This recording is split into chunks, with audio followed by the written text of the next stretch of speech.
मा विद्विषावहै। ओम शांति शांति शांति। सबको सादर नमस्ते जी। एक भजन, हाँ, यहाँ पन्ना जी सुनाएंगे।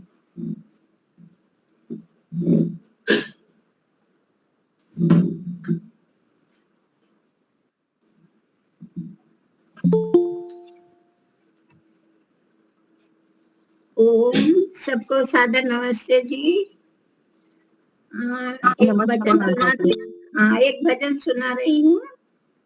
आशरा इस जहाँ का मिले ना मिले, मुझको तेरा सहारा सदा चाहिए।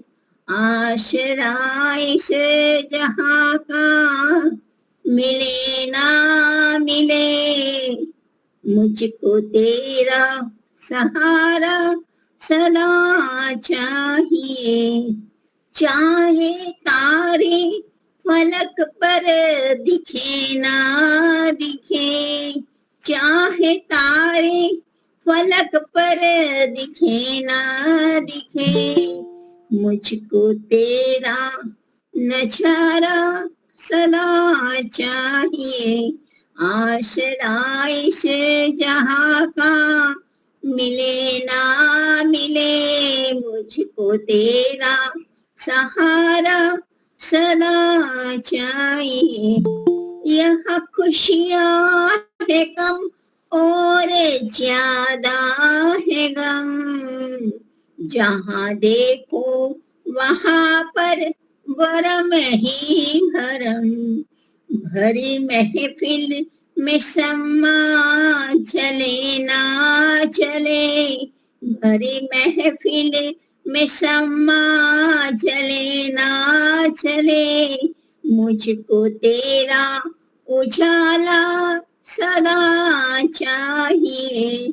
आशरा इस जहाँ का मिले ना मिले, मुझको तेरा सहारा सदा चाहिए। कभी वैराग है कभी अनुराग है, कभी वैराग है कभी अनुराग है, कभी बदले है माली कभी बाग है।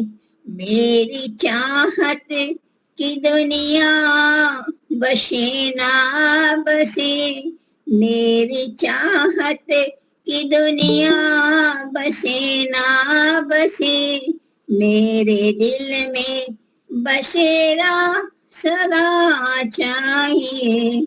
आसरा इस जहाँ का मिले ना मिले, मुझको तेरा सहारा सदा चाहिए। मेरी धीमी है चाल और पथ है विशाल, मेरी धीमी है चाल और पथ है विशाल। हर कदम पर मुसीबत अब लो संभाल, पाँव मेरे थके ये चले ना चले, पाँव मेरे थके ये चले ना चले, मेरे दिल में इशारा सदा चाहिए। आसरा इस जहाँ का मिले ना मिले, मुझको तेरा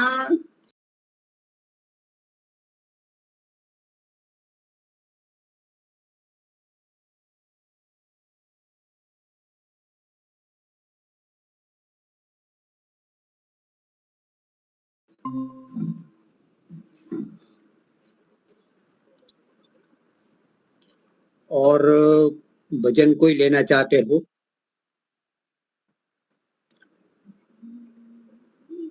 भानुबेन जी लेना चाहते हो, अंजू जी लेना चाहते हो, और भी कोई मैं बोलूं कमला हंस? लीजिए लीजिए। ओ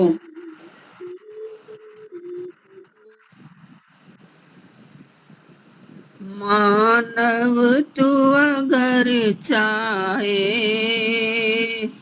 दुनिया को झुका देना, मानव तू अगर चाहे दुनिया को झुका देना, बस ईश्वर के दर पर सर अपना झुका देना,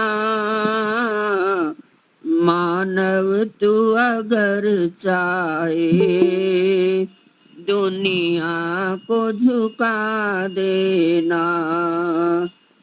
राजी हो प्रभु जिसमें यह काम सही होगा, राजी हो प्रभु जिसमें वह काम सही होगा, भगवान जो चाहेगा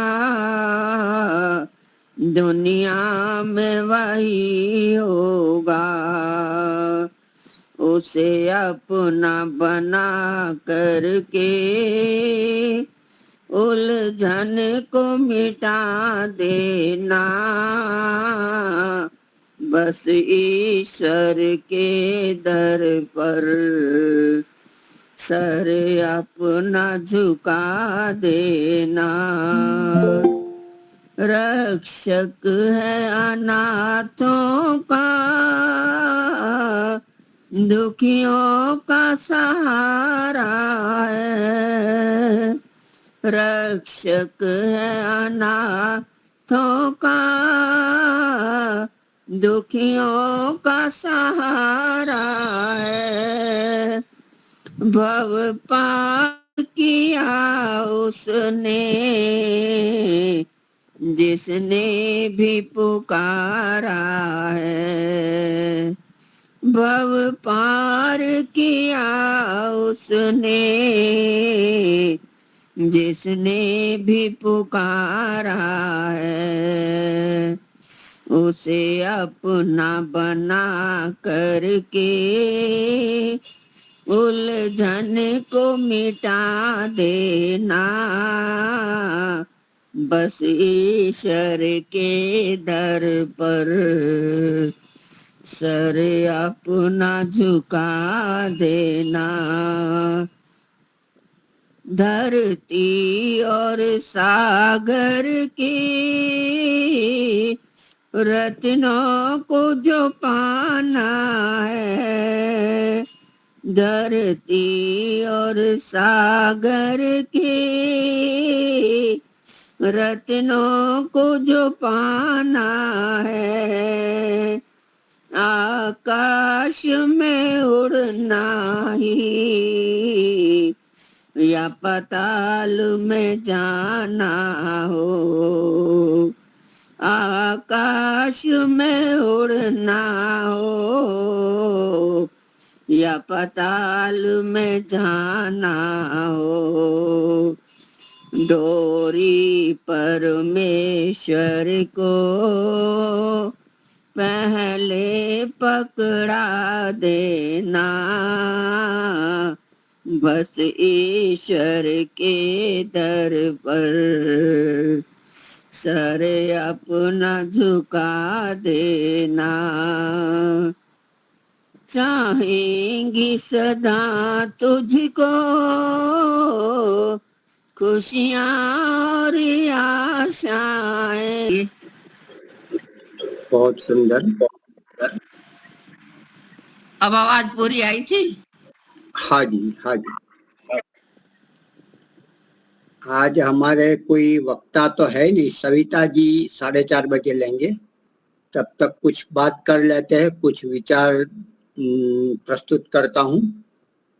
तैयारी नहीं है, फिर भी अपनों से अपनी बात, जैसे मन की बात कहो ओम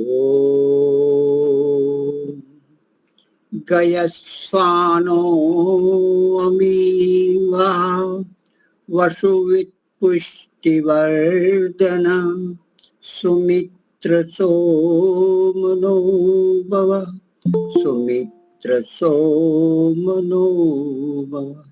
ओम परमपिता परमात्मा गयस्वानो, गति करना, जो ज्ञान विज्ञान राज्य ऐश्वर्य आदि है उसे गयस्वानो भी बोलते हैं। जो संपत्ति है, जो बढ़ी हुई है, जो दिव्य हुई है, जो वितरित होने वाली है, वह भी संपत्ति गयस्वानो। अमीवहा, अमीवहा मतलब हमारा शारीरिक जो परिस्थितियां है, विपरीत है, रोग है, पीड़ा है, वो मानसिक है, आत्मिक है, तीनों प्रकार की जो मलिनता है उनको भी दूर करने वाला परमपिता परमात्मा है।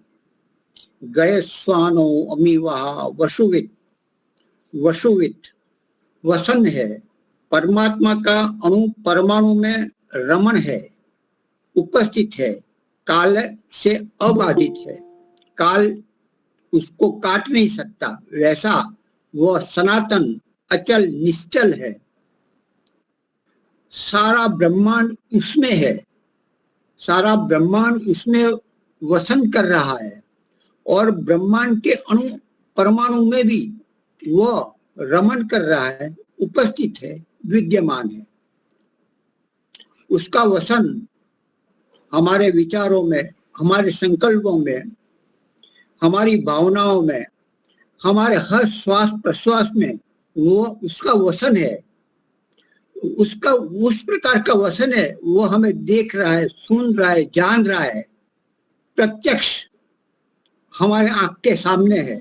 हम नहीं देखते, नहीं जानते, लेकिन हम उसकी नजर से कभी बच नहीं सकते, ऐसा वह वसुवित है।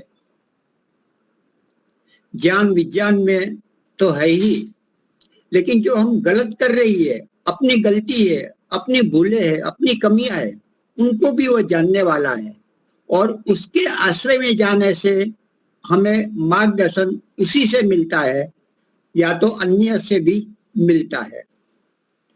तो मुख्य रूप से प्रभु के पास उसका आश्रय हमें लेना चाहिए। गयस्वानो अमीवहा वसुवित पुष्टिवर्धन, पुष्टिवर्धन भी करता है।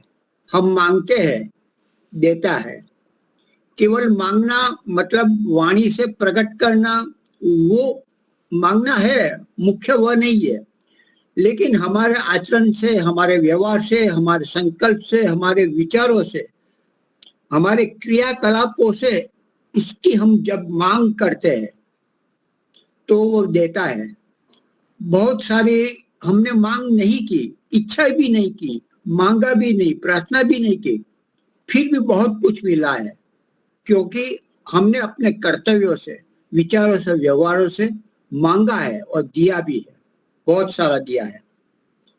तो परमपिता परमात्मा वसुवित और पुष्टिवर्धन, अच्छा जो काम करते हैं उसमें समय डालते हैं, अपनी शक्ति डालती है, अपना माइंड लगाते हैं, तो उसमें दिव्यता, परिपक्वता, उच्चता, पवित्रता वह प्रदान करने वाला वह परमपिता परमात्मा इंद्र है। यहाँ इंद्र का है। तो जो कुछ है उसको बढ़िया बनाना, परिपक्व बनाना, दिव्य बनाना, लोक भोग्य बनाना, इस प्रकार का प्रभु के साथ संग करने से हमें होता है। गयस्वानो अमीवहा वसुवित पुष्टिवर्धनम,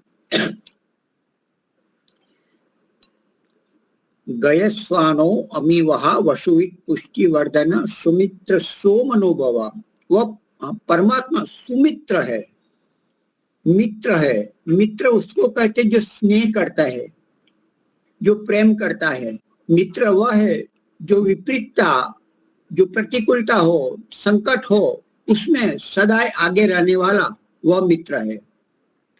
अच्छे कामों में तो सब आते हैं, लेकिन जब विपरीत परिस्थितियां खड़ी होती है, मुश्किलें आती है, तब जो साथ देता है वह वास्तव में सच्चा मित्र है। वही हमें स्नेह करता है, प्रेम करता है, जो हमें सहयोग करता है इस समय। तो वह मित्र है, मित्र स्नेह है, स्नेह ने बोलते हैं।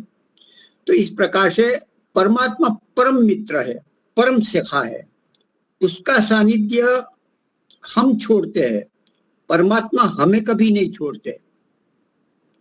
बाह्य रूप से हम उसको पकड़ रखते हैं, ऐसा कह सकते हैं, क्योंकि हम संध्या करते हैं, स्वाध्याय करते हैं, कुछ अच्छा व्यवहार भी कर लेते हैं, लेकिन परमात्मा हमें एक क्षण भी, जरा भी हमें अलग नहीं करता।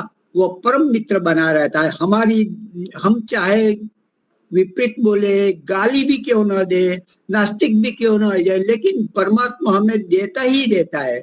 जितनी हमारी योग्यता पात्रता बनती है, उस अनुसार उसी समय परमात्मा जब परिपक्व हो जाता है फल देने के लिए, तब दे ही देते। एक क्षण का भी विलंब नहीं होता, अंधेर भी नहीं, विलंब भी नहीं, जल्दी भी नहीं। जो जैसा जितना देना चाहिए उतना पूरा परमात्मा अवश्य देता है। ऐसा वो परम सखा, परम मित्र है।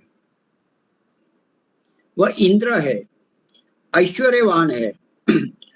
सभी प्रकार का ऐश्वर्य उसी में है, और उससे जुड़ के हम सारे ऐश्वर्य हम प्राप्त कर सकते हैं। इस धरती पर हम आए हैं ऐश्वर्य प्राप्ति के लिए है, दुख उठाने के लिए नहीं, मजूरी करने के लिए नहीं आए। लेकिन हमारा मुख्य दो है, निश्रेयस, अभ्युदय और निश्रेयस। अभ्युदय सब प्रकार की जो आवश्यक हमें सुख प्राप्ति के लिए जो दिव्यता है, योग्यता है, वो संपादन करनी है, वो प्राप्त करना है, उसका विकास करना है, और प्राप्ति से लाभ लेकर औरों को भी देना है। इतना ही नहीं, निश्रेयस, भौतिक संपदा, भौतिक विकास के साथ, भौतिक सुख के साथ आध्यात्मिक सुख भी हो।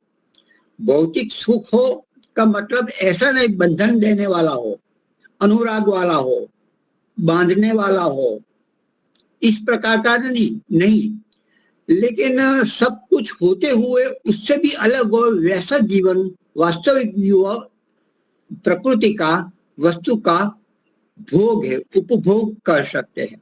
इस प्रकार की शैली, वैदिक शैली अपनाने से हम अच्छी तरह से संसार का भी भोग कर सकते हैं, और औरों को भी वो लाभ ले सकते हैं, और अपनी योग्यता बढ़ाते इस सारी योग्यता को, सुख को ठोकर लगाने की भी जो शक्ति परमपिता परमात्मा से ही मिलती है।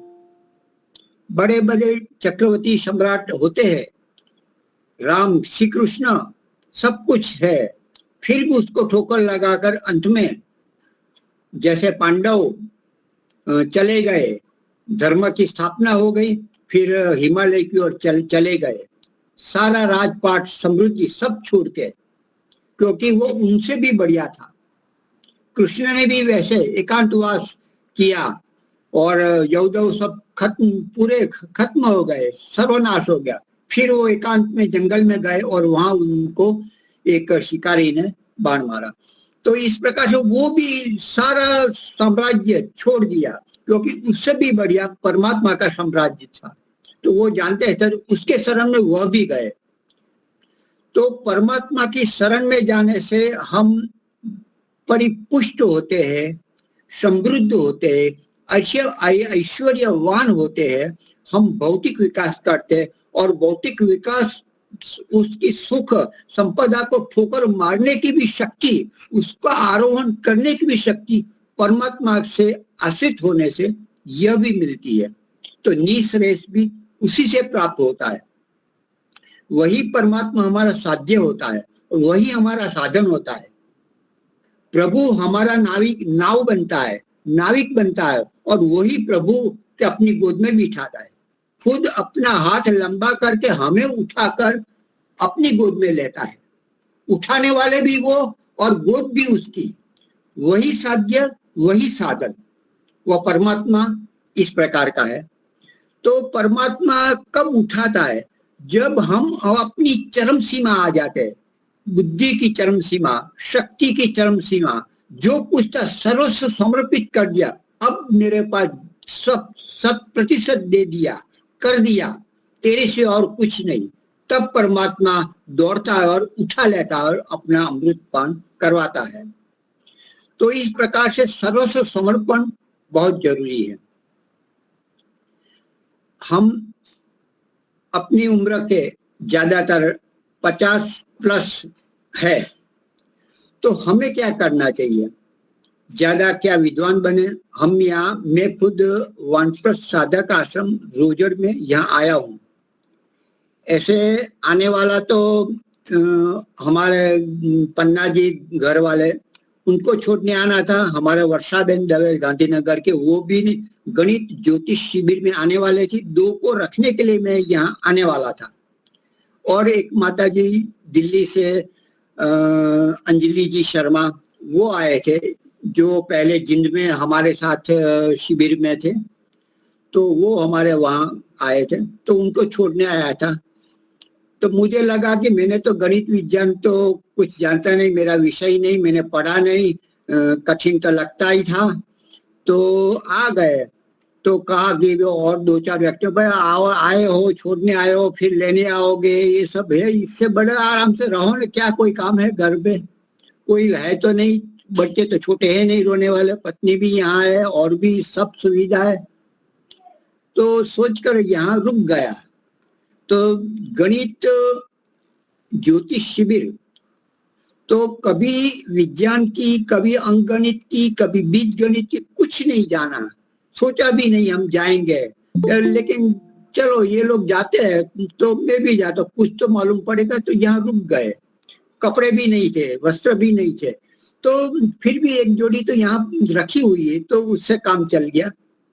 तो मतलब जब तक हम ज्ञान की पिपासा नहीं रखेंगे, मुझे क्या करना है, आज का दिन खाली नहीं जाना चाहिए। आज क्या मैंने कोई घर बैठे टीवी तो नहीं देखा, नहीं सीरियल तो नहीं देखे, ये सब छोड़ दो। अभी रिटायर्ड हो गए, 50 से ऊपर हो गए, अभी वही काम करें जो हमें मृत्यु के बाद हमारे साथ जाने वाला है, जो हमारे साथ ये छूटने वाले, उस हमारे ये परिवार, हमारे बच्चे, हमारे पोते, उसके लिए और घर के और उसकी सामग्री के लिए क्यों रखते हैं? तो इससे ज्यादा हम औरों के लिए क्या कर सकते हैं? अपने विकास के लिए, अपनी ज्ञान बुद्धि के लिए क्या कर सकते हैं? ऐसा कठिन होते हुए भी हम लगे हुए हैं। कुछ शब्द हम कुछ मालूम हो रहा है। एक बहुत बढ़िया हमें एक सब्जेक्ट लगा कि जैसे अंक में 100 बोलते हैं, 1000 बोलते हैं, लाख बोलते हैं, तो 10 है, उसमें 1 मिंडा है, दूसरा 100 है, ऐसा इस प्रकार से। लेकिन ऐसी भी विद्या है जो स्वर होता है और व्यंजन है, उसके अंक की मापनी बोला जाता है, उसकी परख होती है। जैसे अ बोलेंगे तो 10 बोला जाएगा, अ स्वर है, उसको 10 माना जाएगा। यदि आ है तो 100 माना जाएगा, ई है तो 1000 मानेगा, ई बोलो तो ये 1000 है।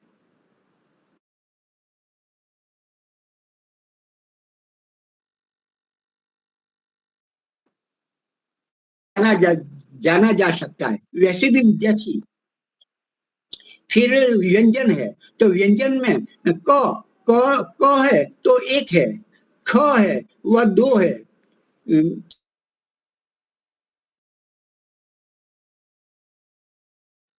तो से भी आवाज बंद हो जाती है बीच बीच में।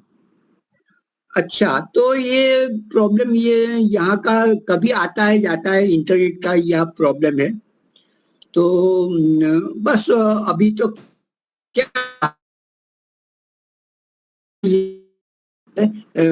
हमें भी, मुझे भी नहीं मालूम पड़ा, बहुत लगभग नहीं मालूम पड़ा, फिर भी लगे रहे कि चलो आज नहीं तो कल और भी कुछ साहित्य ग्रंथ आप पूरा हम पढ़ बात- लीजिए, क्योंकि आवाज कट रही है। आप पूरा पढ़ लीजिए, फिर हमको बताइए। हाँ जी, तो ऐसा करते, समय भी हो चुका है, उसके लिए मेरे पास नोट होनी चाहिए। मेरे पास अभी नोट भी नहीं है। तो मैं सविता जी गुप्ता आ गए हैं, तो उनसे मैं आमंत्रित करता हूँ अपना विषय प्रस्तुत करें। आज कोई विषय नहीं था, इसलिए मैंने थोड़ी आपसे बात की। धन्यवाद। सविता जी, आप बहुत प्रारंभ बढ़िया। करें। प्रणाम प्रणाम मुनि जी, बहनों आपको प्रणाम बहन, और सभा में उपस्थित, आर्य सभा में उपस्थित सभी मेरे भाई बहनों को मेरा नमस्ते।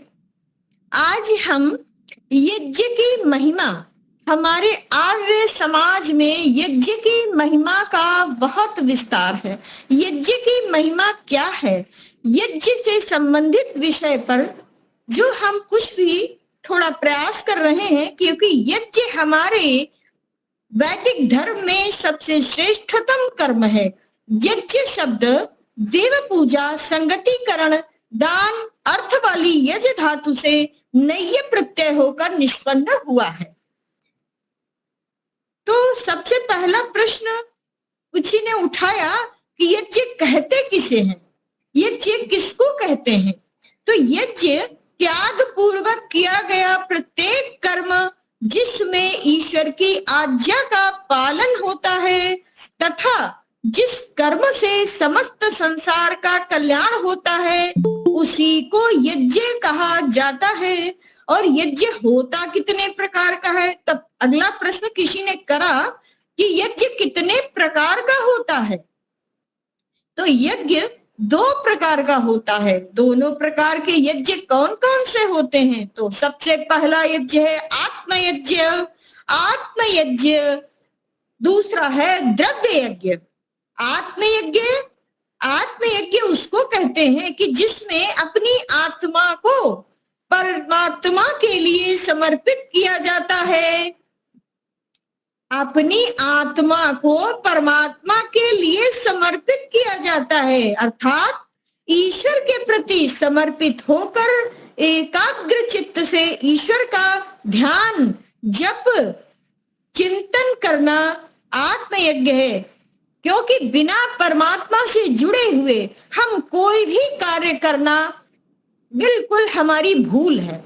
इसलिए हम अपने सारे कार्य अब इस समय जब हम ये बोल भी रहे हैं, तो वो भी अपने परमात्मा को सौंपते हुए ये कार्य करने जा रहे हैं, और इसका कनफल भी अपने परमात्मा को ही अर्पित करते हैं। क्योंकि परमात्मा के द्वारा दी गई शक्ति के द्वारा ही तो मैं बोल पा रही हूँ, वरना बोलना भी असमर्थ हो जाता। तो इसलिए अपनी आत्मा को परमात्मा के लिए समर्पित कर दिया जाता है, इसको कहते हैं आत्मयज्ञ। अब दूसरा यज्ञ आता है द्रव्य यज्ञ। द्रव्य यज्ञ उसको कहते हैं जैसे कि अग्नि में घृत, हवन सामग्री आदि पदार्थों को समर्पित किया जाता है, अर्थात उनकी आहुति दी जाती है, वो है द्रव्य यज्ञ। अब द्रव्य यज्ञ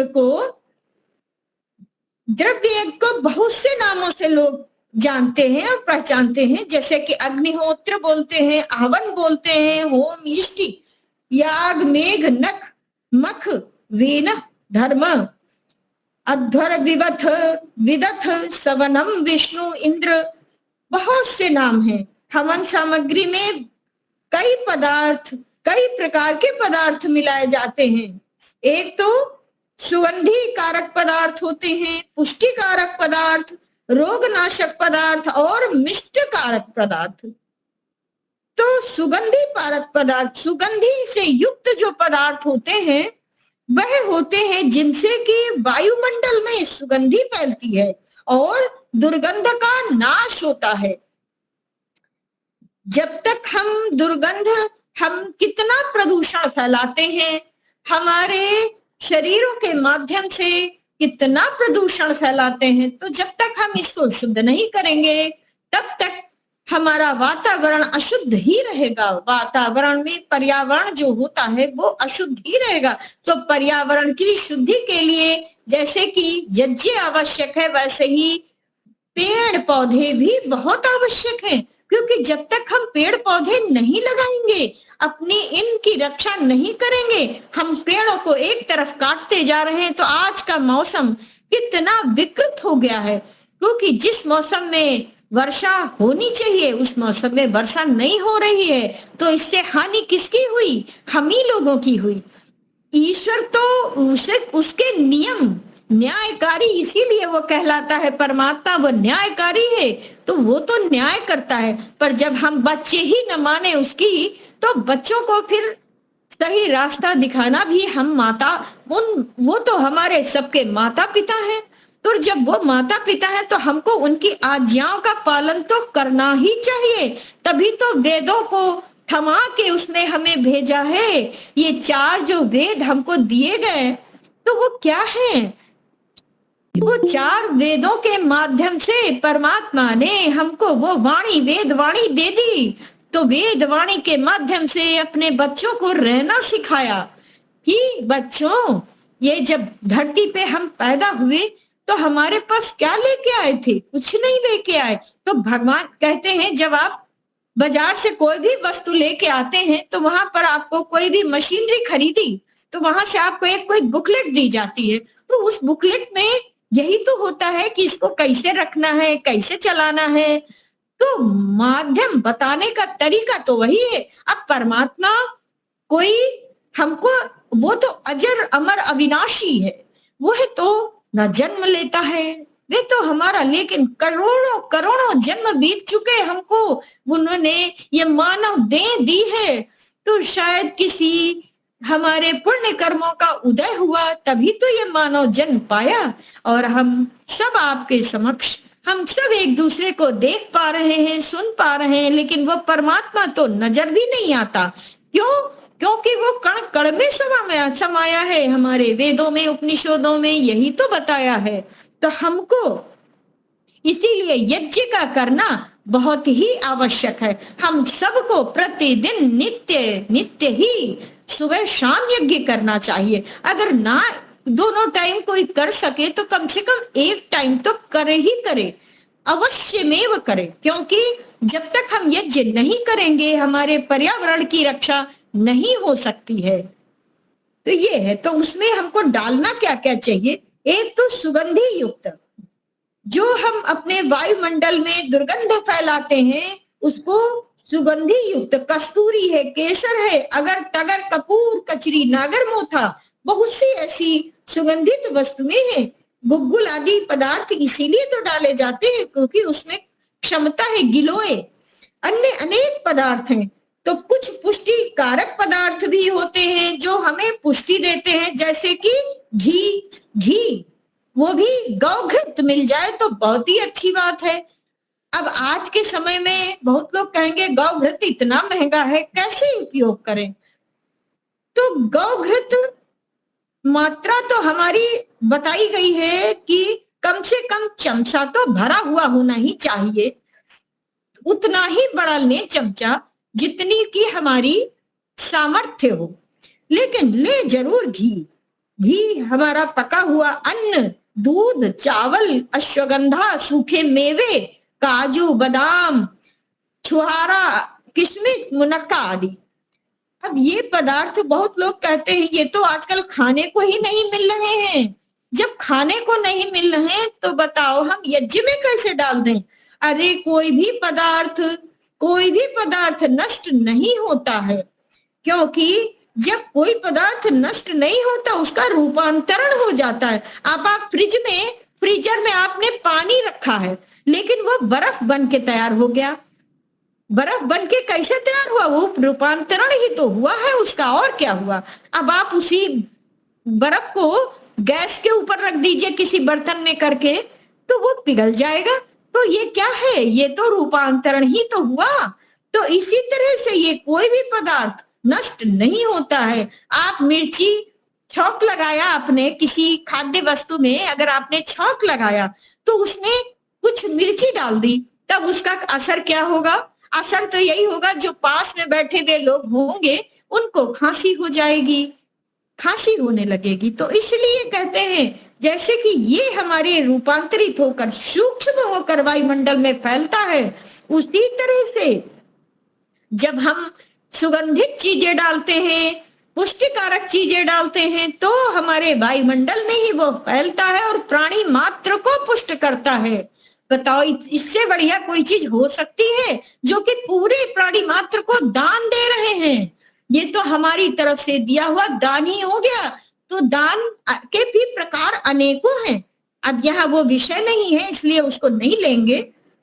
तो संसार में कोई भी पदार्थ नष्ट होता ही नहीं है, केवल रूपांतरित होता है।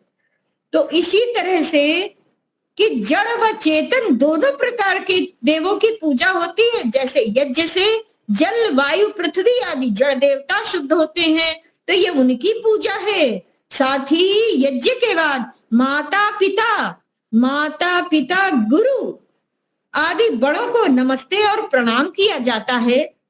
हमारे मुनि जी बैठे हैं, हम इनको सादर प्रणाम करते हैं, हमारे समस्त भाई बहनों को प्रणाम करते हैं। उसका हम इसलिए कर रहे हैं क्योंकि हमारे वेदों में हमको नमस्ते ही करना सिखाया गया है, इसीलिए। तो ये हमारी वैदिक परंपरा का निर्वहन है, हम उसी का पालन करते हैं और उसी को करना चाहिए। लोग राम राम भी करते हैं, बहुत लोग कुछ भी बोलते हैं, ठीक है, ये उनकी अपनी परंपरा है, सोच है, ये सोच है। लेकिन कम से कम हम आर्य लोग जब मिले आपस में, जब आर्य एक दूसरे से मिलते हैं, तो हमको अभिवादन में हम आर्यों की परंपरा का निर्वहन तो कम से कम करें ही करें। तो कम से कम नमस्ते हमारी वैदिक परंपरा है, नमस्ते ही करना चाहिए। तो इस तरह से हमने थोड़ा सा यही प्रसंग लिया। आज ज्यादा विस्तार में इसलिए नहीं बोल रहे हैं क्योंकि समय की भी एक सीमा होती है, तो समय सीमा में आबद्ध हैं, तो इसलिए हमें आपने जो 30 मिनट के समय दिए हैं, तो हमें बता दीजिएगा जहां जरा सा भी उल्लंघन न होने पाए, हम समय का उल्लंघन में न करने पाए, तो आप हमें बता दीजिए। समय है, आप लीजिए, आप 15 मिनट ले सकते हो। जी धन्यवाद धन्यवाद। तो संगतिकरण जैसे कि अपने माता पिता गुरु आदि बड़ों को नमस्ते प्रणाम किया जाता है, उनका सम्मान किया जाता है। तो ये तो हो गई चेतन देवों की पूजा, ये हो गई चेतन देवों की पूजा। अब संगतिकरण से क्या तात्पर्य होता है हमारा? संगतिकरण भी तो है उसी में शामिल। तो संगतिकरण से तात्पर्य है कि हम मिलजुल कर संगठित हो जाएं। जैसे यज्ञ में घी और हवन आदि सामग्री के सभी पदार्थ मिलजुल कर संगठित हो जाते हैं, वह वायुमंडल को शुद्ध करते हैं। ऐसे ही यज्ञ वेदी जब तैयार होती है, तो वहां पर हम पति पत्नी है, बच्चे हैं, उनको भी शामिल कर लो, बच्चों को भी शामिल जरूर करना चाहिए। क्योंकि जब हमारे बच्चों को कुछ सीख मिलेगी बड़ों से, तभी तो वो आगे बढ़ पाएंगे। क्योंकि ये भविष्य में ये हमारे कर्णधार हैं, बच्चे ही तो हमारे कर्णधार हैं देश का। तो हमको अपने देश को भी आगे बढ़ाना ही चाहिए। तो यज्ञ से जैसे संगठित होकर सब लोग काम कर रहे हैं, तो उसी तरह पति पत्नी, पुत्र पुत्री, बंधु बांधव सब मिलकर यज्ञ करते हैं, संगठित होते हैं तथा आपस में एक दूसरे का सहयोग करने की भावना को बढ़ाते हैं। यह संगतिकरण का अर्थ हुआ। अब यज्ञ के समय यजमान का क्या दान करता है? यजमान जो है वो क्या दान करता है, वह क्या बन जाता है? यज्ञ के समय यजमान घी और सामग्री का दान करता है, वो देवता बन जाता है। क्योंकि जो देता है वो देवता होता है और जो लेता है वो तो लेवता हो गया। तो देने की प्रक्रिया यूं होती है, देने की प्रक्रिया हाथों को यूं करके दी जाती, तो लेने की हाथ फैलाया जाता है। तो इसलिए देवता ना बने, हम सब देवता बनने की सोचे, देवता बने। तो अब यजमान सामग्री की आहुति दे रहा है, तो वो तो देवता बन गया। यज्ञ की आत्मा क्या है? यज्ञ की आत्मा है स्वाहा। स्वाहा का अर्थ क्या होता है? स्वाहा का अर्थ होता है सु प्लस आ प्लस हा, अर्थात सु उत्तम वस्तुओं का, आ पूर्ण रूप से, हा त्याग करना। स्वाहा का अर्थ है मीठा बोलना, मीठा बोलना, मधुर बोलना, मीठा बोलना, मधुर बोलना, प्रिय बोलना और हितकर बोलना। मीठे बोलने से ये भी नहीं है कि हम किसी को सत्य तो बोलें पर कभी अप्रिय वाणी का प्रयोग ना करें। अगर यदि कोई व्यक्ति कैसा है, कोई व्यक्ति अंधा है, तो क्या हम उसको ये कह के बुला देंगे कि नहीं अंधे भाई आओ ना, ऐसे नहीं करना है, उसकी आत्मा को ठेस पहुंचेगी। तो हमको तो आत्मा ही तो, अरे आत्मा में ही तो परमात्मा विराजमान है, तो हम किसी के आत्मा को ठेस कैसे पहुंचा सकते हैं।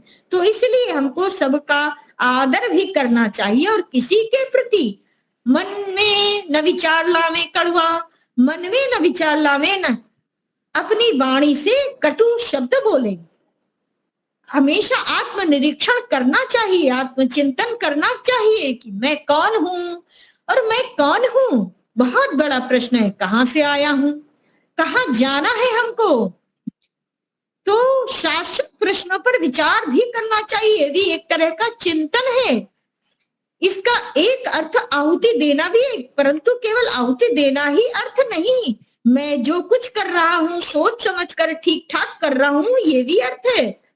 ऐसे ही स्वाहा का एक अर्थ और भी है, जैसे कि अपनी ही वस्तु को अपनी कहना, दूसरों की वस्तु को अपनी कहकर उसमें अधिकार नहीं जमाना है। अब हम तो अपनी वस्तु को ही अपनी कहेंगे, अब किसी दूसरे की वस्तु को भी हम अपनी कह दें, ये तो संभव नहीं है। तो ये और स्वाहा के साथ आहुति देना सर्वोत्तम, और स्वाहा के उच्चारण के अंत में आहुति देना सर्वोत्तम है। यज्ञ का प्राण क्या है? यज्ञ तो मैंने करा। अब बोला, किसी ने प्रश्न पूछा हमसे कि भाई उसका प्राण क्या है? यज्ञ तो बताया, और यज्ञ का प्राण क्या है? तो यज्ञ का प्राण है इदन्न मम। इदन्न मम का अर्थ है, इदन्न मम का अर्थ है ये मेरा नहीं है, ये मेरा तो वास्तव में कुछ भी नहीं है। अब आप सोचिए, जब मेरी, अब कोई कहे कि क्या है मेरा, बताओ, कुछ भी तो नहीं मेरा है। मेरा है क्या? कुछ भी नहीं मेरा, सब कुछ उस परमात्मा का दिया है। तो हमारा तो कुछ कह ही नहीं सकते। किस दिन हमारे प्राण निकलेंगे तो कोई नहीं जानता। तो इसलिए ये मेरा नहीं है। इदन्न मम, इदन्न मम से भी बहुत बड़ा संदेश छिपा हुआ है, संदेश कि संसार के सारे पदार्थ सबके सब ईश्वर के हैं। संसार के सारे पदार्थ सब ईश्वर के हैं, अपना कुछ भी न समझें, अर्थात अपने को उन पदार्थों का प्रयोग करता समझें, अपने को उस पदार्थ का प्रयोग करता समझे, न कि स्वामी समझ बैठे। अब हम इस मकान में बैठे हैं, ये मकान हमारा नहीं है, अरे उस परमात्मा ने हमको दिया है कि बैठो। अब हमको वाणी दी है तो बोल रहे हैं। अब हमको अगर ये साधन ना होता, अब ये मोबाइल ना होता, तो हम कैसे बोलते? तो ये हमको सब साधन उस परमात्मा की देन है, उसने दिए हैं। तो उसका ही हमको हर समय हर पल धन्यवाद करना नहीं भूलना चाहिए, हर पल उसका धन्यवाद करते रहना चाहिए। नई सुबह मिली, जब हम रात को सोए थे तो क्या पता था कि सुबह मेरी होगी कि नहीं होगी। तो जब सुबह हुई है तो क्या परमात्मा को धन्यवाद नहीं करें? करना चाहिए। इसीलिए तो सुबह प्रातः काल के मंत्र हमारे वेदों में निहित हैं। तो हम क्यों बोलते हैं प्रातरग्निम प्रातरग्निम प्रात? तो ये सब है रात्रि को सोने के पहले। फिर भगवान ने आज्ञा की थी, क्यों रात को सोने के पहले भी बच्चों मंत्र बोल के सो, क्योंकि रात हमने बनाई है सोने के लिए, तुम्हारे आराम के लिए बनाई है। लेकिन भगवान ने हर पल हमको दिशा निर्देश दे रखा है, तो हमको उनकी आज्ञाओं का पालन करना जरूर जरूर चाहिए, क्योंकि हम तो उसके बच्चे हैं और हम सब यहाँ पर भाई बहन के रूप में मिले हुए हैं। हमको पता भी नहीं था कि हमारे इस कार्यक्रम में कौन कौन है, लेकिन हम सामने देख रहे हैं तो जो भी दिख रहे तो हमारे पूज्य जो हैं उनको पूज्य ही कहेंगे। जो हमारी बहनें दिख रही उनको हम बहनी बोलेंगे, माताएं दिखेंगी तो उनको माता बोल के प्रणाम करेंगे। तो ये सब संसार है, उस संसार में हम बच्चों को उस पिता ने ही भेजा है। तो जब वो पिता हमारा माता पिता है तो हम सब आपस में एक दूसरे हो सके तो भाई बहन की तरह ही व्यवहार करें। क्यों ये सब जो लड़ाई झगड़े दंगे वंगे होते हैं कितना गलत हो गया, हमारे देश का माहौल क्यों बिगड़ गया। तो अब क्या बताया जाए, ये तो बस ये तो कहो मोदी जी हैं हमारे, तो बहुत कुछ अब परिवर्तन हो रहा है और ईश्वर करेंगे तो अवश्य परिवर्तन होगा, क्योंकि हमारे देश में बहुत जरूरत थी ऐसे तपस्वियों की, क्योंकि जो हमारा देश आर्यों का देश था, आर्यों का देश था, ये तो आर्यों का देश, इसीलिए तो हम आर्यावर्त इसको कहते थे पहले। आर्यावर्त हमारा देश क्यों कहलाया, क्योंकि हम आर्यों की संतान हैं, ऋषियों की संतान हैं। तो जब हम ऋषि पुत्र पुत्रियां हैं तो हमको अपने को उसी तरह अपने माता पिता के आचरणों का पालन करना ही चाहिए। धन्यवाद मुनि जी, धन्यवाद, प्रणाम प्रणाम, बहुत बहुत धन्यवाद आपको। अगर मुझसे कोई त्रुटि हो गई हो, अगर हमसे कोई त्रुटि हो गई हो तो हमें अपना बच्चा ही समझ के क्षमा कर दीजिएगा। बहुत बहुत सुंदर आपने अपना वक्तव्य दिया, विचार प्रस्तुत किया, खूब खूब आपका धन्यवाद। समय समय पर आपको स्मरण करते रहेंगे, बुलाते रहेंगे और हम लाभ भी लेते रहेंगे। खूब खूब धन्यवाद जी, धन्यवाद धन्यवाद। सभी भाई बहनों को मेरा धन्यवाद और सादर नमन, सादर नमन। ओम ओम शांति शांति शांति। ओम। प्रहलाद भाई आपने हाथ उठाया है। प्रहलाद भाई जी, मुनि जी धन्यवाद। हाँ जी, तो मेरे को मुझे एक छोटा सा प्रश्न था, शंका जी थी, जी, तो मैं पूछना चाहता हूँ, पूछ सकता हूँ? हाँ जी, हाँ समय है जी। तो जिस इंसान के पास ऐसा वातावरण नहीं है कि जो नियमित यज्ञ कर सके, यज्ञ के बारे में पूछ रहा हूँ, और दूसरी जो संस्था है वो 24 घंटे सुबह से शाम तक यज्ञ करते हैं, अगर हम वहाँ कुछ राशि बेच के करवा दें हमारे नाम से तो वो योग्य है, जैसे कि रोजड़ में चलता है। देखो वास्तव में तो यज्ञ हमें ही करना, वो फिर क्योंकि हम गंदगी फैलाते हैं पसीना से, उच्छ्वास के द्वारा, और कूड़े कचरे साफ सुथरी स्नान आदि, तो इससे गंदगी हमसे होती है, कुछ पाप कर्म होता है, तो पाप कर्म की शुद्धिकरण के हेतु ही हमें ये करना आवश्यक है, अनिवार्य है। ये हवन करना पुण्य कार्य नहीं है, लेकिन नहीं करो तो पाप कर्म है। ये अनिवार्य कर्तव्य है, जैसे स्नान करना कर्तव्य है, भोजन लेना कर्तव्य जरूरी है, वैसा ही ये हवन करना जरूरी है। आपको ही करना पड़ेगा, भले 10 मिनट दीजिए, भले 16 मंत्र का करें, लेकिन आप इतना तो 10 मिनट 15 मिनट 24 घंटे में से अवश्य निकाल सकते हैं। हमारा प्रमाद है कि हम पैसा देकर दान करके हम आत्मसंतुष्टि कर लेते हैं, करना अच्छा है, लेकिन खुद को तो करना ही चाहिए। वो भी काम करे लेकिन खुद को अवश्य करना चाहिए, ऐसा मैं मानता हूँ। वैसे तो हम अपने हर कर्म, देखिए भाई साहब, त्रुटि के लिए क्षमा चाहते हैं, थोड़ा सा 2 सेकंड का समय ले रहे हैं, क्योंकि हम यदि यज्ञ करने का समय नहीं दिए तो हम प्रत्येक कर्म को यज्ञ मानते हुए करें कार्य अपने, क्योंकि हम अगर बोल रहे हैं वो भी मेरा यज्ञ ही तो चल रहा है, उस परमात्मा की ही वाणी को बोल रहे हैं। हम अपने हर कार्य, भोजन भी करें तो परमात्मा की दया समझ के उसको धन्यवाद देकर करें, अपने हर कार्य को, एक एक कर्म को समर्पित करते हुए इस ईश्वर को करें, तो हमारा हर कर्म यज्ञ ही तो बन जाएगा। हम तो अपने हर कर्म को यज्ञ ही मानते हैं, बस इतना ही कहना था। अति सुंदर, अति सुंदर, अति सुंदर। अच्छा, हाँ सविता माता जी, आपकी बात मैं बिल्कुल मैं मानता हूँ, ये सारे कर्म यज्ञमय होना चाहिए, प्रभु को समर्पित करना चाहिए। लेकिन अभी हम गृहस्थी है, अभी हम गृहस्थ में है, हम संन्यास हमने नहीं लिया है, तब तक अग्निहोत्र करना चाहिए, और बिल्कुल उसके आनाकानी किसी भी प्रकार से अपने मन को छूट नहीं देनी चाहिए। आप यदि ढूंढते हैं तो घी मिल जाता है, आप यदि चाहते हो तो 15 मिनट निकाल सकते हो, बड़े से बड़े राजा धर्मराजा भी कृष्ण भी खुद 15 मिनट निकालते थे, पूरा सम्राट थे, फिर भी क्या हम नहीं निकाल सकते?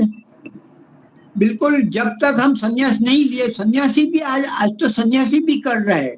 करना महर्षि चाहिए। दयानंद ठीक है, ठीक है, ठीक है। हाँ बिल्कुल करना चाहिए। दान तो वो पुण्य अलग काम है, लेकिन अवश्य करना चाहिए, प्रयास तो करना चाहिए। जी, जी, यदि नहीं करते तो कई संस्था में जाकर बैठना चाहिए और आहुति देनी चाहिए, लेकिन खुद को करना वो बढ़िया है। जी, जी, जी। हाँ, आप क्लैरिटी के लिए बहुत बहुत धन्यवाद।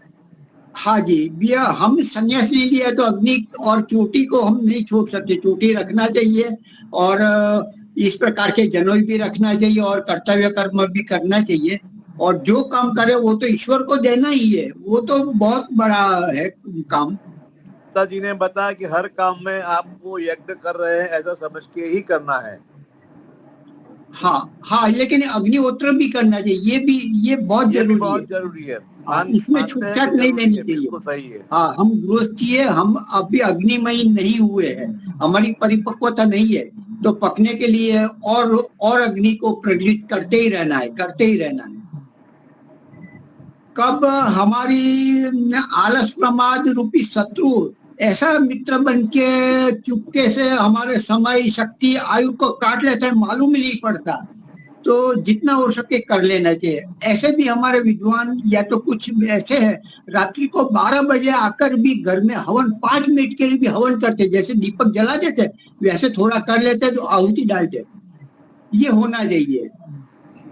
ऐसे याज्ञवल्क्य ने ये भी कहा कि यदि आप मुसाफरी में है, 24 घंटे में नहीं समझ देते तो मनोमन ओम सूर्य ज्योति ज्योति स्वाहा अपने आत्मा में मन के द्वारा आहुति श्रद्धा की दिया दो, अंत में वो बहुत अंतिम बात है, लेकिन छूटना नहीं चाहिए।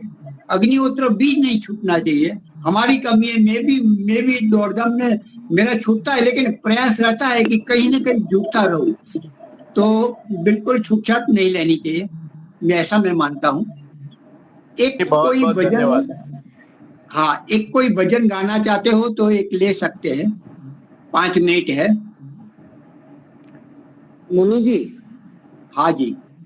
वैसे मेरा नाम भी प्रहलाद है और मेरे जो ये प्रश्न किया है वो भी तो प्रहलाद भाई है, तो मैं अपना अनुभव इनको सुना दूं, ताकि क्या है, ये हमारे आचार्य ज्ञानेश्वर जी ने तो इनके ऊपर बहुत रिसर्च किया था, और आपको तो सब पता ही है, हम तो साथ में ही रहे हैं। हमने जो उस उनके समय में जो हमने जो कितने हवन करवाए थे, ये शिविर भी करवाए थे। जी हाँ, तो ये मैं प्रहलाद भाई आपको एक बात बताऊं, मेरे जीवन की घटना की बात बताऊं, ताकि आपको पता चले कि जी जरूर बताइए ये अग्निहोत्र क्या है। देखो, मेरे ऊपर एक संकट आया, मैं अपनी खुद की बात बता रहा हूँ।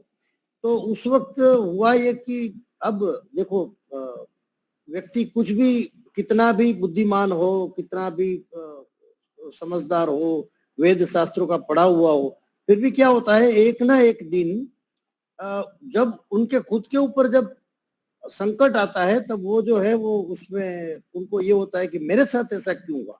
होता है ना कि मैंने आज तक जीवन में न कभी कुछ कोई ऐसा कार्य किया है, न किसी को दुख दिया है, न किसी से कोई वो किया है, फिर भी मेरे साथ ऐसा क्यों हुआ।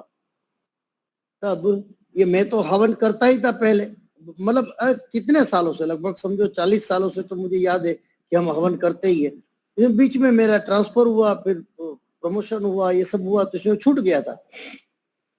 मेरी धर्मपत्नी ने कहा कि अब इससे आपको मतलब ये जो आपको हो गया है, उसमें आपको अगर रिलैक्स करना है तो हम हवन शुरू कर दें। आप नहीं मानोगे, मैंने शुरू किया।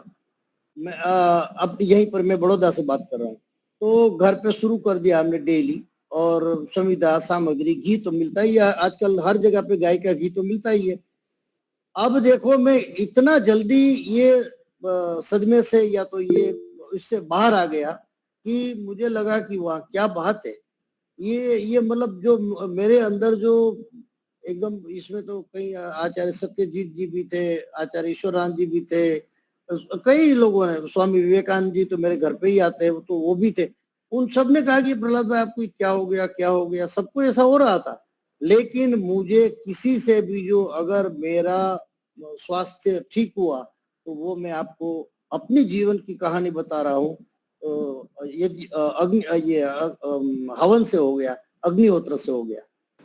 तो ये क्या है कि पर्सनल, जी हाँ, मैं इसलिए मैं आपको ये अपनी कहानी सुनाया मैंने आपको कि ये हम लोग को पर्सनली भी ये बहुत, आचार्य जी तो बता रहे थे कि पशु की, धन की, कीर्ति की, संतान की, जो भी आप कामना चाहते हो तो उस सब कामना के लिए आपको हवन करना चाहिए। मंत्र भी है, वो शायद मुनि जी बताएंगे, मंत्र तो पूरा मुझे याद नहीं है, लेकिन फिर भी सुतामय वरदा वेद माता, हाँ, हमारे शशांक भाई को सब पता है। तो ये क्या है कि ये मैं इसलिए आपको कह रहा हूँ कि, और हमारा तो दायित्व है, वो भोपाल गैस कांड की बात करें या जो भी करे, वो सब तो अलग है कि वो जो हुआ है सो हुआ है।